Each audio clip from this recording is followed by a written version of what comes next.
Welcome to my channel.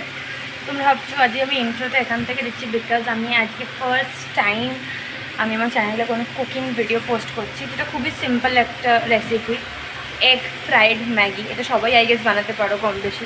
তো আমি আজকে ফার্স্ট টাইম নিজে থেকে বানাচ্ছি বলে ভাবলাম তোমাদের সাথে শেয়ার করে দিই। তো চলো আমি কীভাবে বানাচ্ছি পুরো প্রসেসটা তোমাদেরকে দেখাই। তো এখানে ফার্স্টেই ম্যাগি বানানোর জন্য জল গরম করে নিয়েছি, দেন ওই জলে ম্যাগিটাকে সেদ্ধ করে সাইড করে দিয়েছি। তারপর এখানে দুটো পেঁয়াজকে আমি একদম ভালো করে চপ করে নিয়েছি।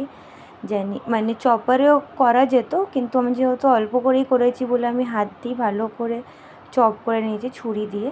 দেন আমি ওটার পরে লঙ্কাগুলোকেও আমি ছুরি দিয়ে চপ করে নিয়েছি। তোমরা চাইলে আরও ভেজিটেবলস অ্যাড করতে পারো, like tomato, corn, capsicum, but আমার অত ভাল লাগে না। আর যেহেতু সকালে ব্রেকফাস্ট হালকা পাতলাই ঠিক লাগে বলে আমি যেন খালি পেঁয়াজ আর লঙ্কা দিয়েই করেছি। দেন এখানে আমি দুটো ডিম নিয়ে নিয়েছিলাম মিডিয়াম সাইজে, তো সেটাকে আমি ভালো করে একটা বোলে ট্রান্সফার করে নিচ্ছি।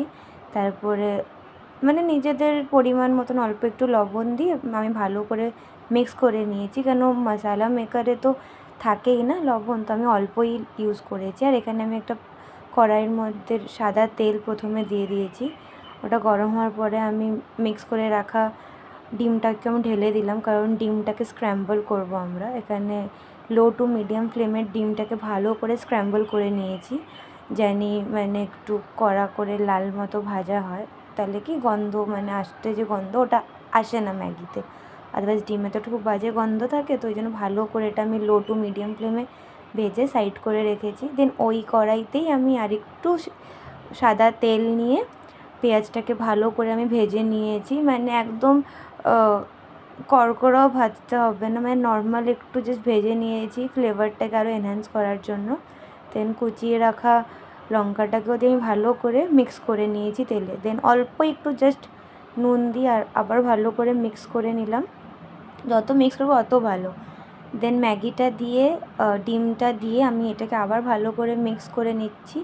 দেন দিয়ে দিলাম আমি ম্যাগি মশলা, যেটা প্যাকেটের ভেতরেই থাকে ওটা দিয়ে ভালো করে মিডিয়াম টু হাই ফ্লেমে এবার ভালো করে তোমরা মিক্স করে নেবে, জানি পুরো মশলাটার সাথে ম্যাগিটা ভালো মতো মিক্স আপ হয়ে যায়।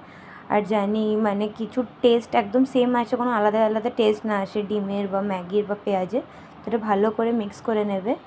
আর তোমাদের egg fried Maggi ready to eat আমি এরকম প্লেটে সার্ভ করে নিয়েছি। কেমন লাগলো ভিডিওটা অবশ্যই কমেন্টে জানাবে, ভালো লেগে থাকলে লাইক করে দেবে, চ্যানেলে প্রথমবার এসে থাকলে সাবস্ক্রাইব করে দেবে। টাটা।